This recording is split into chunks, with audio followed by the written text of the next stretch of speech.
Hi, everybody. How you doing today? I get my hat on straight. I just don't look at myself unless I'm doing these things, I guess. I don't know if that's a good thing or a bad thing.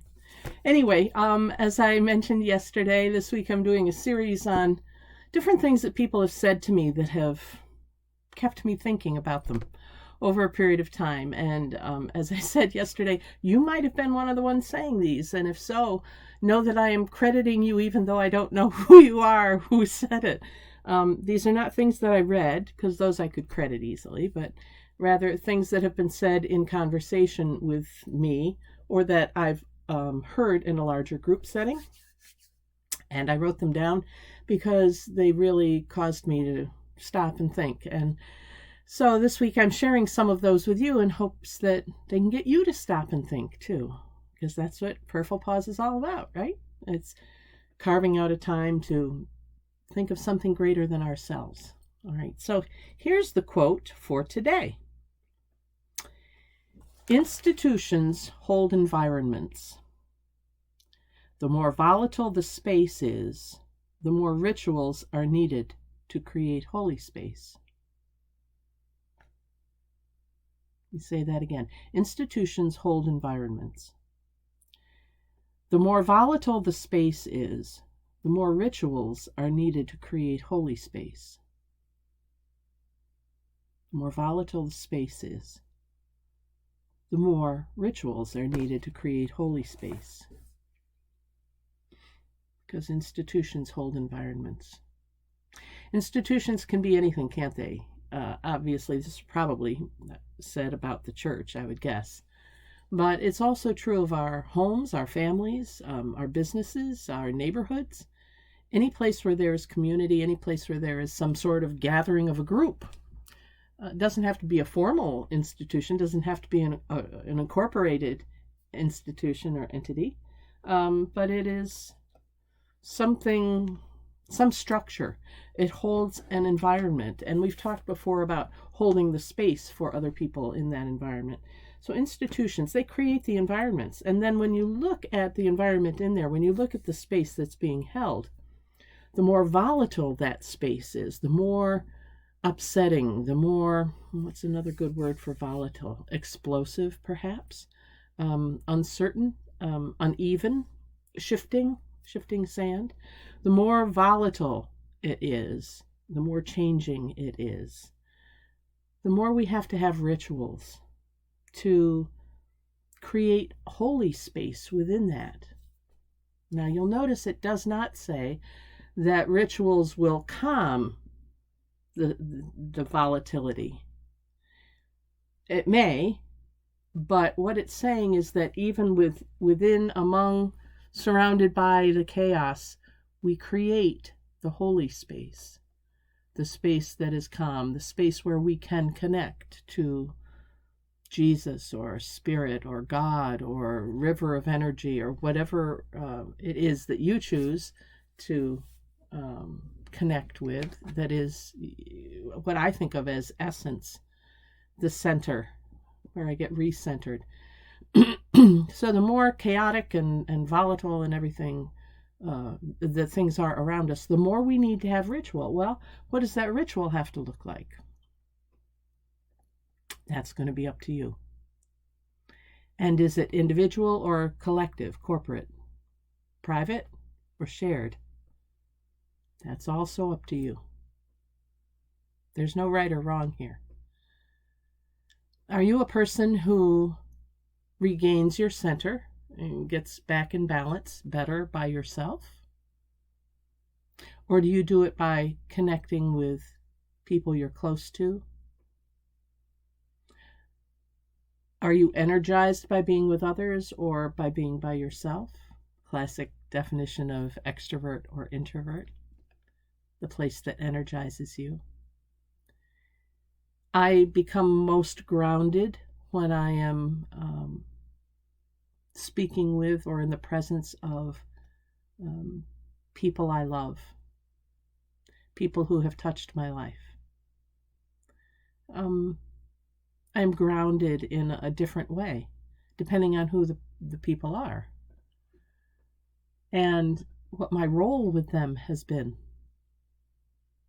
and how that role might be changing with them. And that creates holy space for me. Do we always talk about God in the holy space? Not always. Often, because usually those people I'm connecting with in creating that recentering for myself, often we share feelings about the importance of the sacred or about Spirit's presence. But it doesn't have to be that we're talking about God. I could be at a barbecue and we could be talking about whatever gardening we're doing, you know? The important thing is that we have some sort of ritual. And what makes a ritual? Well, I could read books to you. There have been many volumes written about what makes ritual, what makes effective ritual, what kind of ritual should be created for others, how does that change from what's created for us. I'm going to keep it very simple. I'm just going to say some intentional action can become a ritual. I could write down what's important to me and is upsetting me and do nothing with it. Maybe the act of writing it was enough and I can let it go. On the other hand, I could take it and say, this is not enough. I'm still really angry about this, and scrunch it up. That would be a ritual, and maybe that would be enough. On the other hand, maybe that's not enough, and I need to strike a match and burn that so that I can symbolically set it free. There are different levels of ritual, and we never really know what's going to work for us until we're in the midst of the ritual and saying, yeah, this is working, or I need a little something else. Kind of like a conversation with a loved one. You can be having a conversation and maybe you want to dig a little deeper, or you just want to express your feelings more, right? And you start to, and maybe there's some reticence, the other person isn't in the same space. So you back off, you do a little dance. You do the dance with ritual too. What's it going to be? Might be different from one day to the next. The more volatile the space is, the more upset we are with our world, the more we need to have ritual. There's a woman in our evening prayer group, our active faith, who reminds me of my mother. Frank, not that she does, but her practice does. She devotes a good chunk of time every morning. Even when she was working, she did this, to ritual around centering and praying. I do that in a different way. Someone else in the group goes for daily walks when she can with her dog out in the wilderness.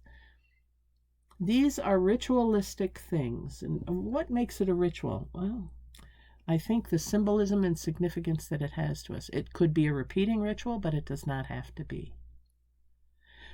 But carving out some intentional time and action, that's a ritual. It could be at a meal.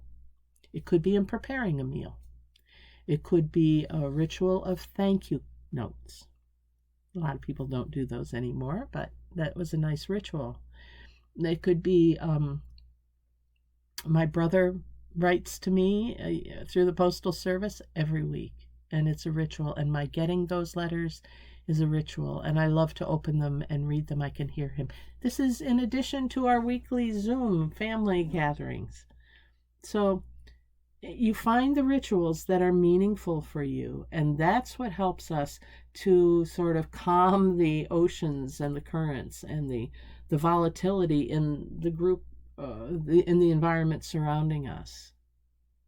So I guess for today, what I'm encouraging you to do is to, first off, take a look at the rituals that you do that you may not even be aware of because they're just habitual.